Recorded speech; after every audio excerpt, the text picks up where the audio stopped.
Welcome to another Live with Kevin. I'm so excited that you're here with us today. Because why? Because I've got a great guest and you're going to get a tremendous amount of value from our conversation. But before I bring my guest up, I've got a job for you.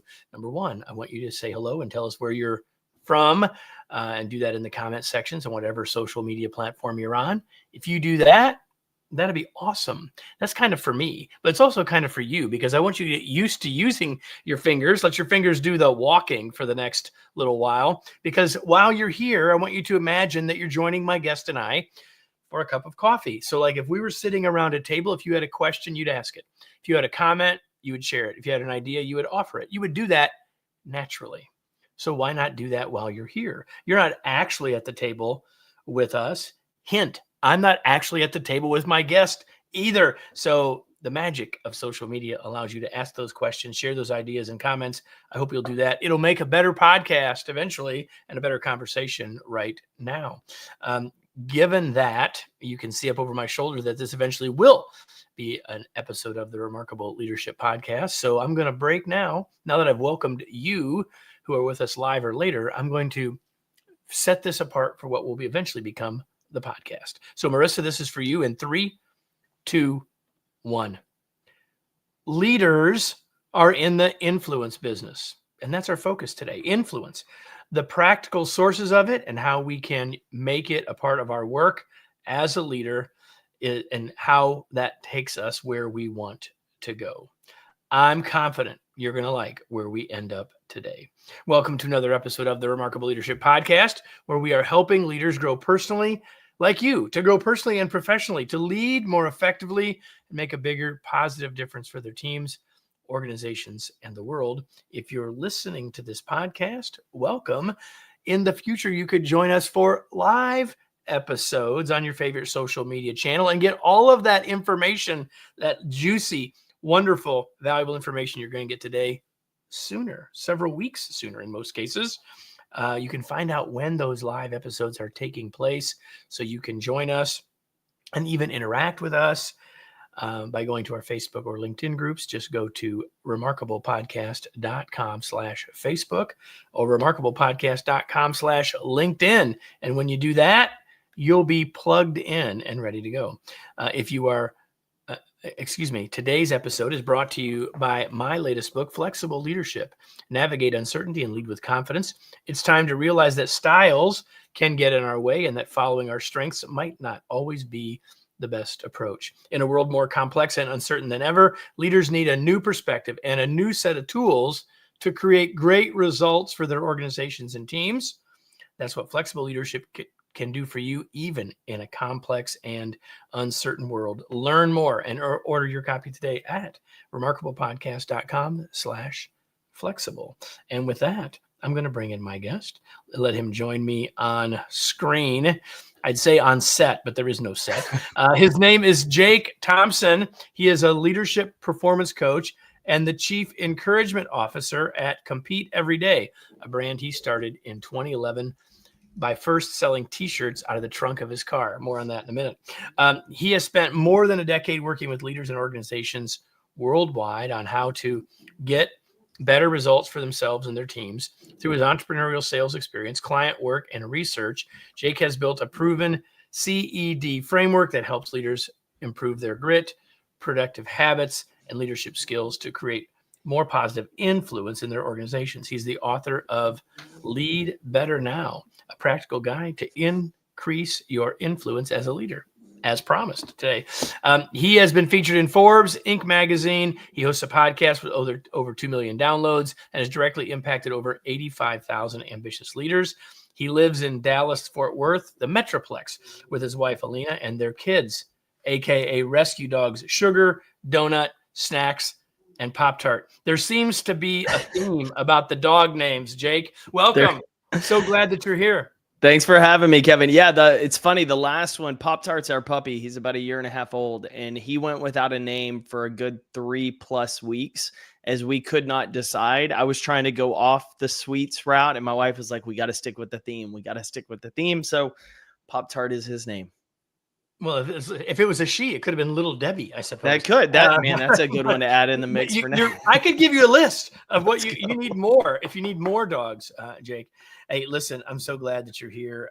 We tried to do this earlier. We had a little bit of a delay, so it's been a while since I've read the book, but I'm excited to have this conversation with you.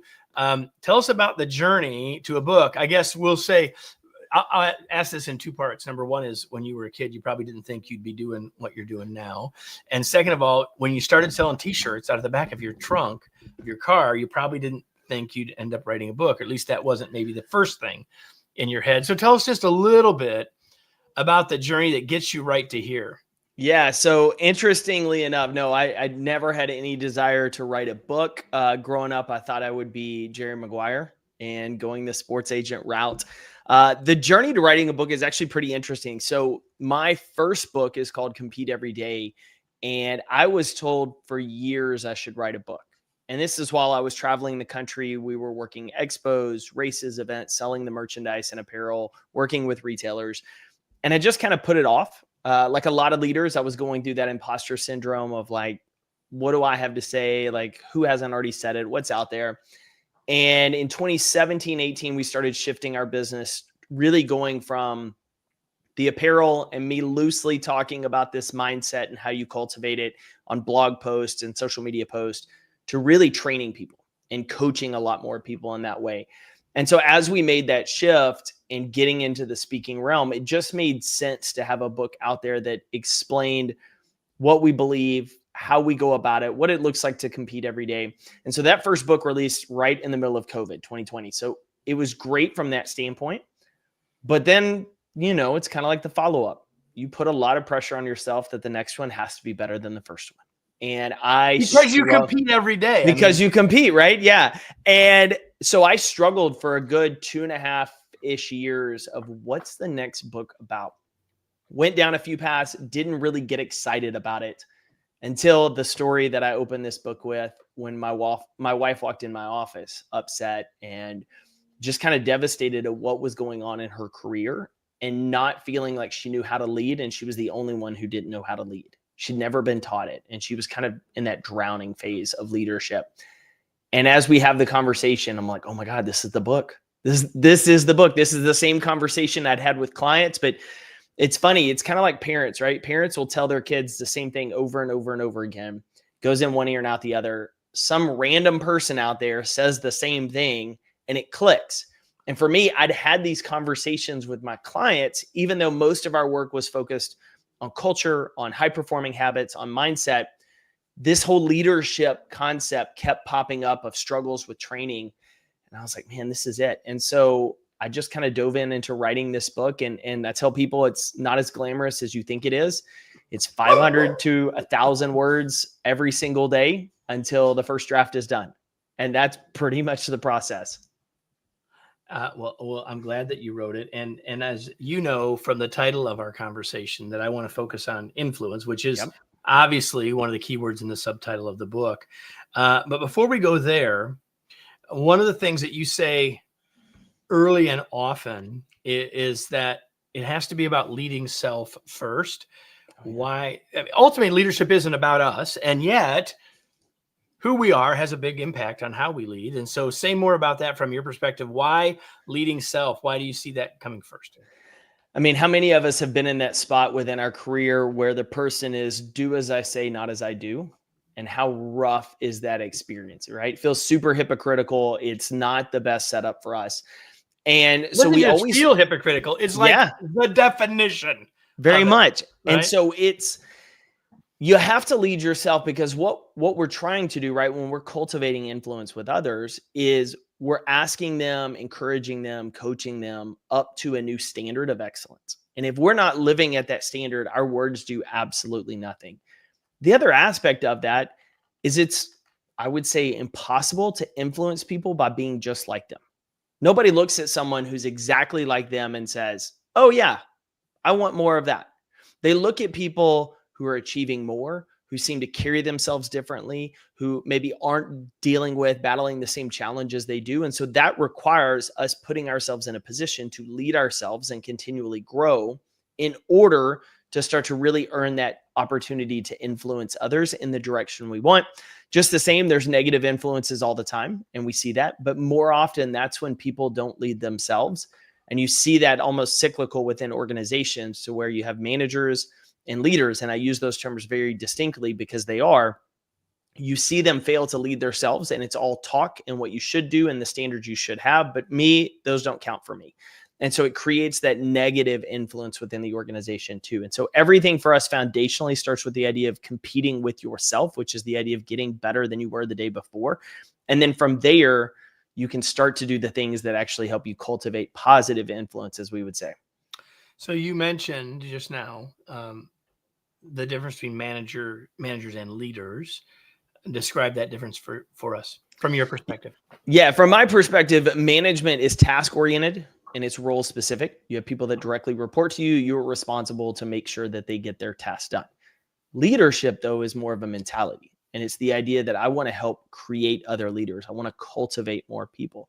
And so you have people that are great on the management side. They're organized, they can stick to tasks, but they struggle on the leadership side, which is the people side.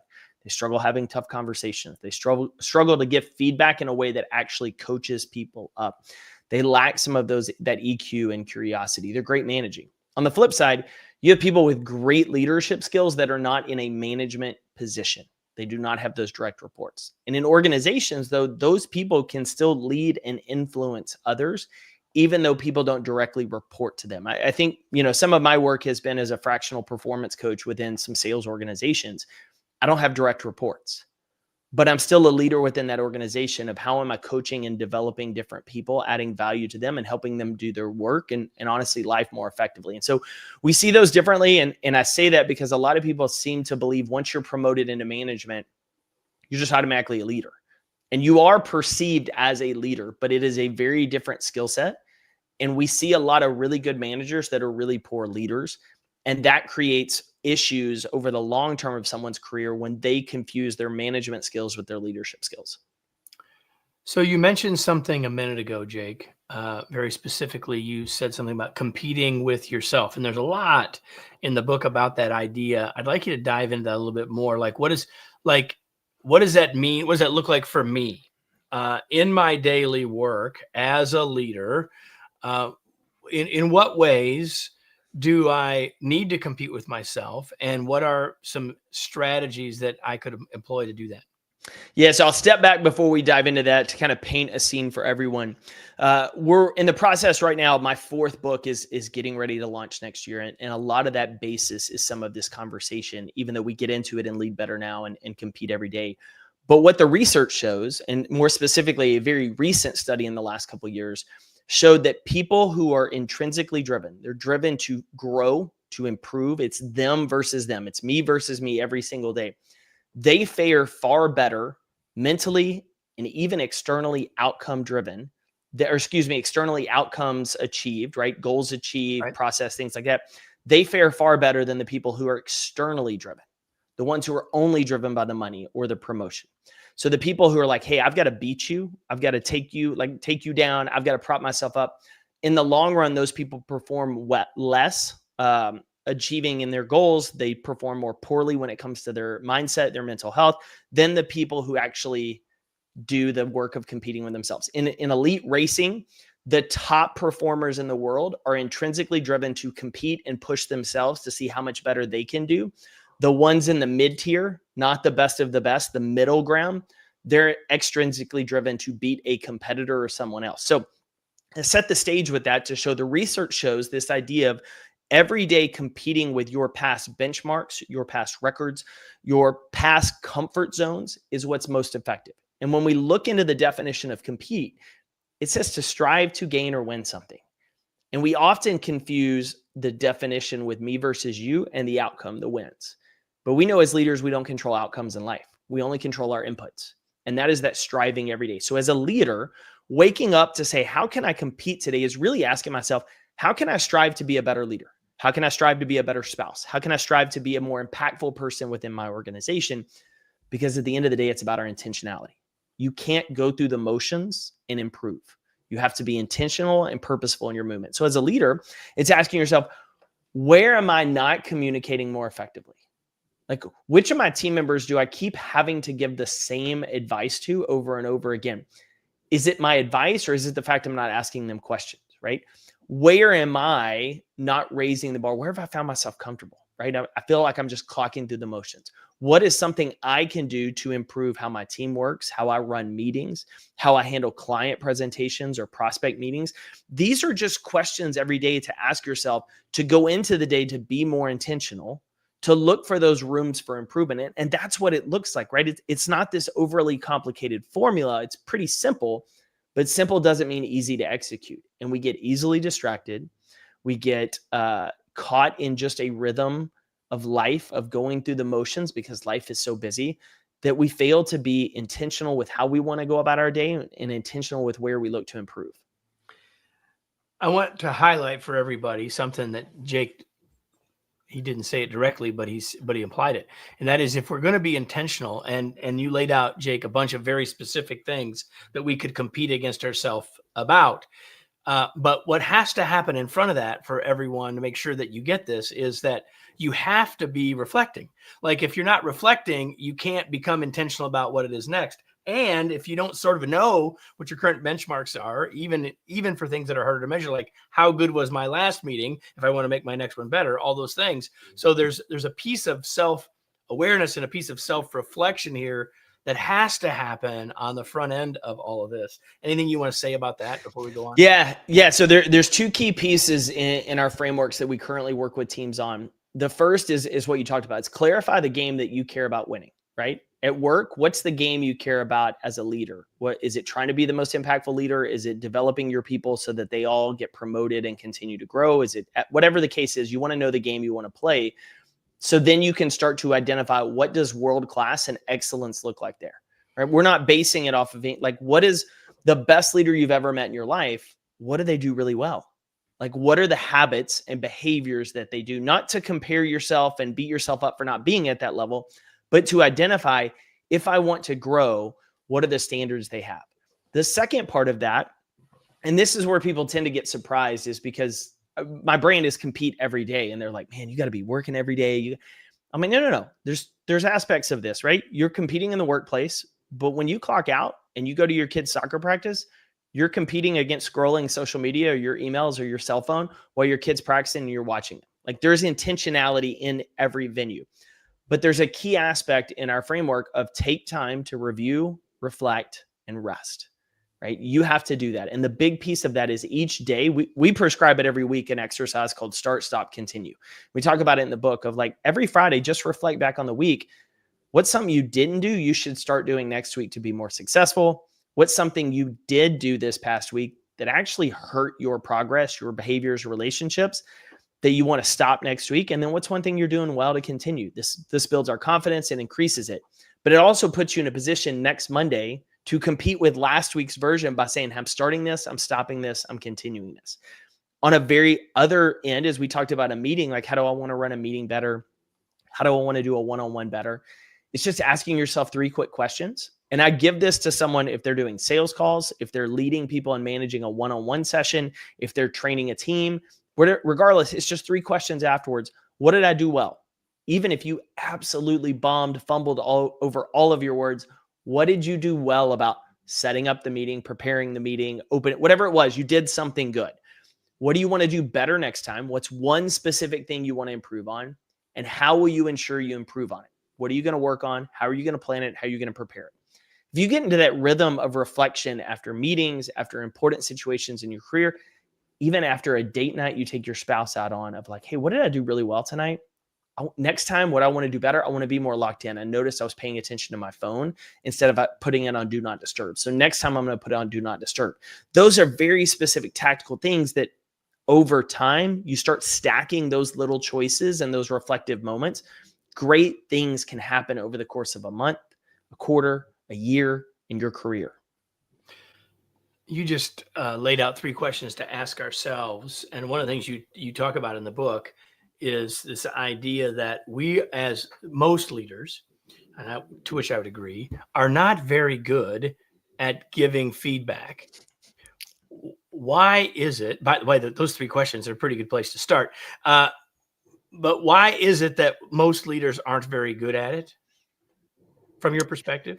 There's a couple of things. One, I think most of us haven't been trained on how to give feedback. I think that's a big one.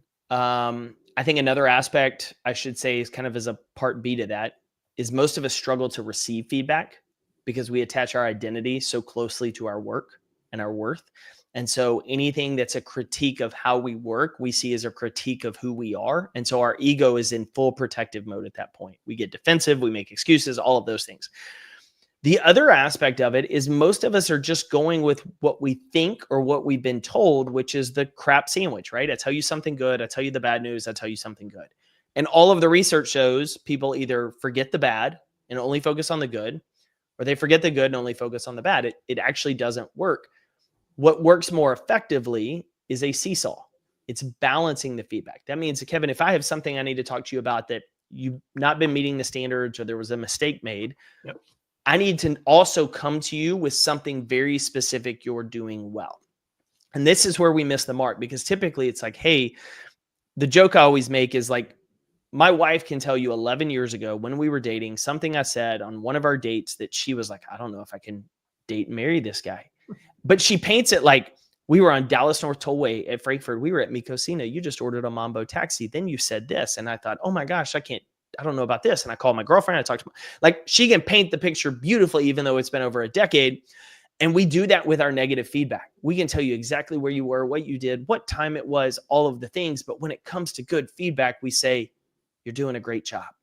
We're super vague. We're super broad. Great work. Keep it up. Versus, Kevin, I just want you to know I appreciate your consistency and your great attitude. I know sales have not been going your way. I know we haven't been able to close deals, but you're doing the right things. And I want you to know that I see it and I appreciate it.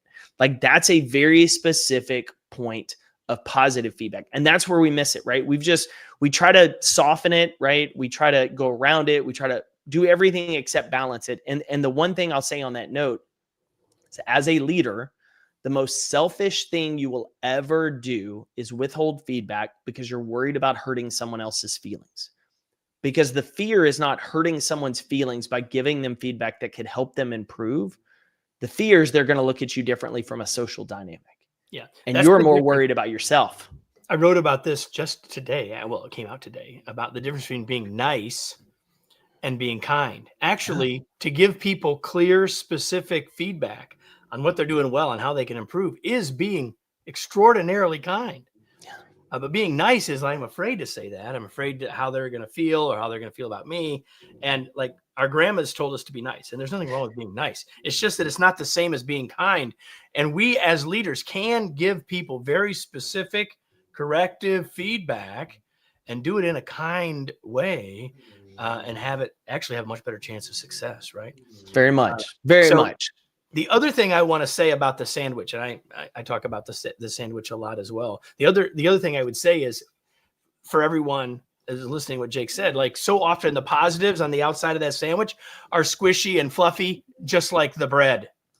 Listen, the only reason people want to talk about giving that sandwich is because they really want to give the middle, because that's the kind of we don't order a rye sandwich. We order a corned beef sandwich. We order a ham and cheese sandwich. Like, we want to give the middle, and we think we should put something fluffy on the outside. Everything's got to be specific, clear, meaningful. Then we got a much better chance of success, right?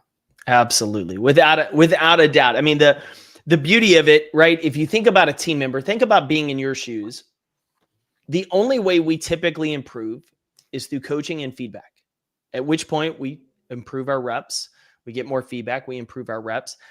And the majority of people we see are waiting a quarter, if not a year, for feedback on how they can improve how they work, because we think it's got to be a formal sit down.